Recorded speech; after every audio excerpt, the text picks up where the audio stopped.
À 9h14, 4 torpilles entrent simultanément dans l'eau. Pas depuis une seule direction, depuis deux. Deux sous-marins de classe Kilo ouvrent le feu à 0,4 secondes d'intervalle, depuis des caps opposés. L'un au nord, l'autre au sud. L'USS Abraham Lincoln dispose alors d'environ 63 secondes avant que le contact le plus rapide n'atteigne sa coque. L'équipage du porte-avions le plus puissant du monde avait déjà neutralisé un sous-marin. Mais un seul axe d'attaque à la fois.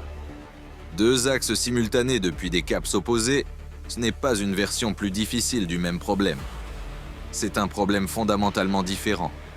Pour comprendre ce que l'Iran a conçu ici, il faut saisir une vulnérabilité très précise que les officiers de ciblage iraniens avaient étudiée pendant des mois.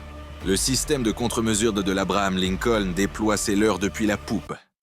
Des leurres acoustiques qui imitent la signature sonore de la coque et attirent les torpilles à tête chercheuse, loin de la cible réelle. Face à des torpilles venant par l'arrière, leur efficacité est redoutable. Face à des torpilles venant simultanément par la proue, ils sont totalement inutiles. Deux sous-marins, deux caps, nord et sud. Chaque leurre déployée vers la poupe protège l'axe nord et laisse l'axe sud entièrement exposé.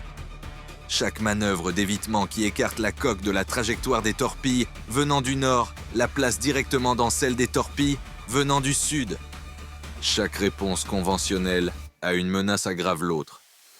L'Iran n'avait pas engagé deux sous-marins pour doubler ses chances de toucher l'Abraham Lincoln. Il les avait engagés pour faire de chaque action défensive du porte-avions une mauvaise réponse à l'autre menace, simultanément et inévitablement. Le premier maître Marcus Webb était mal à l'aise depuis 6h30. Webb est le technicien sonar principal de l'Abraham Lincoln, pas un officier, aucun pouvoir de commandement. 16 ans passés à écouter les océans, leurs signatures acoustiques spécifiques, la vie marine, le trafic commercial, et ces choses qui se déplacent sous la surface et qui ne sont ni l'un ni l'autre. En 16 ans, il a développé une intuition particulière que nul enseignement ne peut transmettre et qu'aucun système jamais construit par la marine n'est capable de reproduire. Il sait ce que l'océan dit quand quelque chose ne va pas. À 6h30, son réseau sonar passif capte un contact au cap 182. Faible, bref, disparu en 3,1 secondes. Classifié par le système comme tiré-bas, côte-bas, 0-bas, tiré-bas, des baleines ou des mammifères marins produisant des signatures acoustiques similaires. Webb l'observe pendant 4 secondes, le consigne dans son journal comme « biologique possible ». Puis, il continue de surveiller, parce que quelque chose dans cette signature le dérange d'une façon qu'il ne parvient pas encore à formuler. À 7h44, nouveau contact au cap 014. Cap différent, profondeur différente, même type de signature acoustique faible. Disparu en 2,8 secondes. Deux biologiques possibles, à 3h14 d'intervalle, depuis des caps opposés, avec des profils de signature concordants. En 16 ans de travail sonar, Webb n'avait jamais rencontré de signature biologique identique provenant de caps opposés séparés par plusieurs heures. Les mammifères marins ne coordonnent pas leurs déplacements sur des caps opposés à intervalles de 3 heures. Ils déposent un rapport à 7h51, signalant les deux contacts et la régularité du schéma. La réponse lui parvient à 8h34. Consigné, noté, aucune action supplémentaire requise. Il continue de surveiller quand même. À 9h14, les deux contacts réapparaissent simultanément. Et cette fois, ni faible ni bref. Deux transitoires de lancement de torpilles, au cap 182 et 014, dans la même seconde. L'onde de pression de 4 tubes lance-torpilles, s'ouvrant se propage dans la colonne d'eau et frappe simultanément le sonar de coque de l'Abraham Lincoln, du nord et du sud. Le second maître de première classe, Antonio Rivera, classe les deux contacts en 4 secondes et déclenche l'alarme torpille. 4 torpilles, 2 caps, 63 secondes. Dans le centre d'information de combat, le commandant en second Hassan Oey a la situation tactique devant lui et comprend immédiatement le problème géométrique. L'Abraham Lincoln amorce aussitôt un virage d'urgence à tribord. la défense standard contre les torpilles, pour écarter la coque de la trajectoire d'interception des torpilles venant du nord. Le virage place la proue exactement dans l'axe d'approche des torpilles venant du sud. Les contre-mesures sont déployées depuis la poupe à 9h14. 2 leurres acoustiques, imitant la signature de coque de l'Abraham Lincoln. La première torpille nordique accroche le leurre numéro 1 à 400 mètres et le poursuit, s'éloignant du porte-avions. La seconde torpille nordique identifie correctement le leurre en 1,8 secondes. Sa signature trop régulière, trop parfaite, et réacquiert la coque de l'Abraham Lincoln. Elle continue sa course. Les leurres côté sud n'ont pas été déployés. Le système de contre-mesures opère depuis la poupe. Les torpilles du sud approchent par la proue. Il n'y a pas de leurre sur l'axe sud. Il n'a jamais existé de procédure pour en déployer par la proue, car l'évaluation des menaces n'avait jamais envisagé d'attaque torpille simultanée sur 2 axes opposés. 3 torpilles encore en route, une du nord, 2 du sud. 44 secondes avant impact sur le contact le plus rapide. L'hélicoptère MH-60R est en l'air à 9h15, emportant 2 torpilles légères, Mark 54, une par sous-marin. Le pilote, le lieutenant Marcus Cole, dispose des caps des 2 contacts grâce au rapport de Rivera sur les transitoires de lancement et comprend immédiatement ce que Webb avait compris à 7h51. 2 sous-marins, 2 caps, 2 Mark 54. Il doit choisir lequel attaquer en premier. Il prend le sous-marin nord en premier, celui au cap 182, le contact que Webb avait signalé à 6h30. La Mark 54 entre dans l'eau à 9h15 et accroche la signature acoustique du kilo nordique en 2,3 secondes. Le sous-marin avait mis toute puissance à l'instant du tir, bruyant et lent, sur des batteries épuisées après 9 jours de navigation silencieuse. La Mark 54 le localise en 11 secondes et détonne contre la coque pressurisée. Sous-marin nord éliminé. Deuxième torpille nord toujours en route. 2 torpilles sud toujours en route. 31 secondes avant impact. Cole fonce au sud à vitesse maximale vers le cap 014. La seconde Mark 54 entre dans l'eau à 9h16 sur la dernière position connue du kilo sud. Le sous-marin avait mis pleine puissance et exécute une évasion maximale. Virage serré, changement de profondeur, leurres acoustiques déployées dans l'eau tout autour de lui. La Mark 54 le suit, se rapprochant à 40 mètres de la coque pressurisée.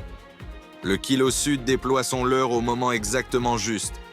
Le chercheur acoustique de la Mark 54 identifie le leurre comme un contact prioritaire et rompt le pistage. Il poursuit le leurre et détonne à 200 mètres du sous-marin. Sous-marin sud toujours en vie. 2 torpilles sud toujours en route. Deuxième torpille, nord toujours en route. 22 secondes avant impact. Armement de l'hélicoptère épuisé. Plus de Mark 54. Aucun intercepteur. Aucune option conventionnelle restante. Le contre-amiral James Carver saisit le circuit général à 9h16. Tout l'équipage, préparez-vous à l'impact! Dans la salle sonar, 2 ponts sous le centre d'information de combat, Webb entend l'ordre et saisit le circuit vers la passerelle. Pas le centre d'information de combat, la passerelle. L'officier de quart. Parce que ce dont Webb a besoin, ce n'est pas d'une solution d'armes, c'est d'un manœuvrier de navire. Il y réfléchit depuis 9h14, depuis l'instant où les 4 transitoires de lancement ont frappé son écran et qu'il a compris que les torpilles sud n'avaient aucune couverture de contre-mesure et aucune solution d'évitement. En 16 ans à étudier les systèmes de guidage de torpilles, il avait accumulé une connaissance très précise qu'aucun manuel d'instruction n'avait jamais formalisé en doctrine.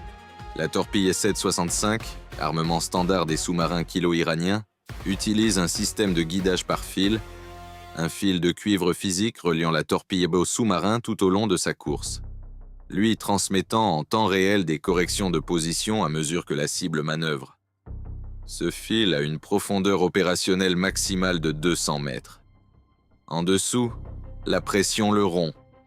Au-dessus, il reste intact. Les torpilles couraient à 12 mètres de profondeur. Les fils étaient intacts. Webb ne pouvait pas couper les fils, Mais il savait ce qui arrive à de fins fils de guidage en cuivre quand un porte-avions à propulsion nucléaire de 100 000 tonnes lancé à vitesse maximale passe directement au-dessus d'eux. L'onde de pression générée par un porte-avions à pleine vitesse, ce mur d'eau comprimé poussé vers l'extérieur depuis la coque au fil de son déplacement, s'étend vers le bas dans la colonne d'eau avec une force suffisante pour créer des interférences acoustiques et des perturbations de pression à faible profondeur. Pas assez pour rompre physiquement les fils, suffisamment pour corrompre le signal de guidage électromagnétique les traversant pendant 3 à 4 secondes. 3 à 4 secondes de guidage corrompu sur une torpille à 18 secondes de l'impact signifie que la torpille s'engage sur sa dernière trajectoire propre, celle visant l'emplacement de l'Abraham Lincoln avant la corruption, pas celui d'après. Il dit à l'officier de quart une seule chose. Toute puissance en avant, barre à droite toute, vitesse maximale, cap directement sur 294, maintenant. L'officier de quart regarde le cap. 294. C'était l'axe d'approche des torpilles sud. Foncer directement vers des torpilles entrantes à vitesse maximale ne figurait dans aucun manuel qu'il avait jamais lu. Il exécuta l'ordre quand même, parce que l'amiral avait déjà ordonné de se préparer à l'impact et qu'il n'y avait plus rien à perdre. L'Abraham Lincoln passe à pleine vitesse à 9h16 et 11 secondes. Barre à droite toute. 100 000 tonnes de porte-avions accélérant vers l'axe d'approche des torpilles du sud à puissance maximale, générant la plus grande onde de pression sous-marine que sa coque est capable de produire, l'envoyant directement vers le bas dans la colonne d'eau à 12 mètres de profondeur, là où 2 fils de guidage courent vers leur cible. Le signal de guidage de la première torpille sud se corrompt à 9h16 et 19 secondes. 8 secondes après que le porte-avions a mis pleine vitesse. La torpille s'engage sur sa dernière trajectoire propre, visant un point dans l'espace que l'Abraham Lincoln a déjà traversé. Elle impacte la mer d'Arabie, à 340 mètres sur le côté bâbord de la proue. L'explosion projette une colonne d'eau blanche à plus de 60 mètres dans les airs. Le navire tremble. Le fil de la seconde torpille sud survit à la première onde de pression. Le champ de cavitation des hélices du porte-avions, le chaos acoustique turbulent généré par 4 arbres d'hélice à pleine puissance, l'atteint 2,3 secondes plus tard. Guidage corrompu.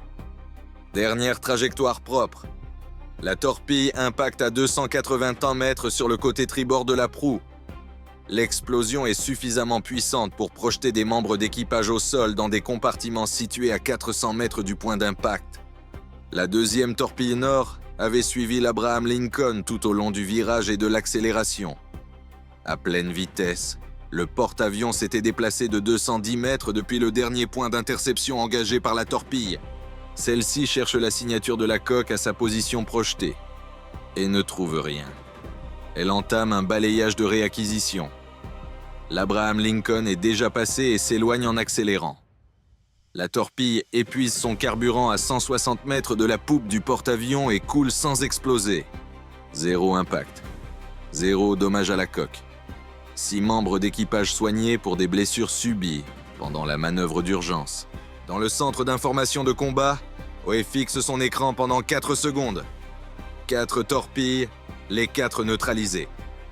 Le navire tremble sous 2 détonations quasi simultanées, mais totalement intactes. Il saisit le circuit vers la salle sonar. __. Quote, _3. __web. Regarde son écran, les 2 contacts qu'il avait consignés à 6h30 et 7h44, le calcul de profondeur des fils de guidage qu'il effectuait mentalement depuis 9h14, le cap qu'il avait donné à l'officier de quart. 4. Silence pendant 3 secondes. 5. Dit Webb, depuis le rapport sur les paires concordantes. Le sous-marin sud avait survécu à la Mark 54. Il n'avait pas survécu à Webb. Il l'avait suivi acoustiquement en continu depuis l'instant où il avait mis pleine puissance à 9h15. Bruyant, lent, sur des batteries épuisées par 14 jours de transit silencieux. À 9h17, sa solution de pistage était précise à 25 mètres près sur un sous-marin faisant 9 nœuds et ralentissant. Il transmit la solution au centre d'information de combat à 9h17. Un second MH-60R était en l'air à 9h19, emportant 2 nouvelles Mark 54 fraîches. Webb mettait à jour la solution de pistage toutes les 3 secondes, tandis que le sous-marin sud tentait de fuir vers le golfe d'Oman. La première Mark 54 le localise à 9h22. La seconde impacte 9 secondes plus tard. Les 2 sous-marins éliminés. Les 4 torpilles neutralisées. L'Abraham Lincoln entièrement opérationnel. À 9h25, le contre-amiral Carver autorise la transmission du dossier de renseignement que Webb avait constitué depuis 6h30. Route de transit complète des 2 sous-marins reconstruite depuis les journaux de contact de Webb, les données de pistage passif des aéronefs Hawkeye et les signatures acoustiques capturées pendant l'engagement. Transmis à chaque actif en théâtre d'opération. Chaque position de dissimulation dans les thermoclines utilisées par les 2 sous-marins. Chaque route d'ombre acoustique empruntée derrière des pétroliers. Chaque zone d'interférence de canyons sous-marins. Tout cartographié, tout désormais connu. La doctrine de dissimulation sous-marine iranienne, les routes et techniques précises qui avaient permis à 2 sous-marins Kilo de passer 14 jours totalement invisibles dans la zone d'opération de l'Abraham Lincoln, avaient été compromises en un seul engagement. Chaque position utilisée par l'Iran était désormais un point d'embuscade potentiel. Chaque technique était désormais une signature connue. Tout sous-marin iranien tentant à l'avenir la même approche le ferait face à une formation qui savait exactement quoi chercher et exactement où chercher. Dans la salle sonar, Webb rédige son journal d'engagement en 2 phrases. L'Iran a envoyé 2 sous-marins depuis des caps opposés et a conçu l'attaque pour que chaque défense contre l'un aggrave la situation face à l'autre. Nous avons roulé sur les fils. L'Iran avait envoyé 2 sous-marins qui avaient passé 14 jours à être totalement invisibles. Ils avaient tiré 4 torpilles depuis 2 directions simultanément. Une attaque géométrique spécifiquement conçue pour que chaque réponse conventionnelle à une torpille aggrave simultanément la réponse à l'autre. Elle avait fonctionné exactement comme prévu. Chaque contre-mesure, chaque manœuvre d'évitement, chaque Mark 54, tout avait été utilisé. L'équipage s'était préparé à l'impact avec 3 torpilles encore en route. Elles ont raté leur cible parce qu'un premier maître a consigné 2 biologiques possibles depuis des caps opposés à 3 heures d'intervalle, et qu'il a compris ce que signifient des paires concordantes, et parce qu'il savait qu'un porte-avions de 100 000 tonnes à vitesse maximale génère une onde de pression qui corrompt les fils de guidage à 12 mètres de profondeur. La réponse américaine n'a pas seulement coulé les 2 sous-marins, elle a réduit en cendres la doctrine de dissimulation iranienne. Et la leçon que Téhéran a rapportée de la mer d'Arabie ce matin-là est précisément celle qu'il voulait le moins apprendre. Que l'opérateur sonar le plus dangereux du monde n'est pas le système qui traite le signal. C'est l'homme qui a remarqué les 2 paires concordantes à 6h30 et qui n'a jamais cessé de regarder.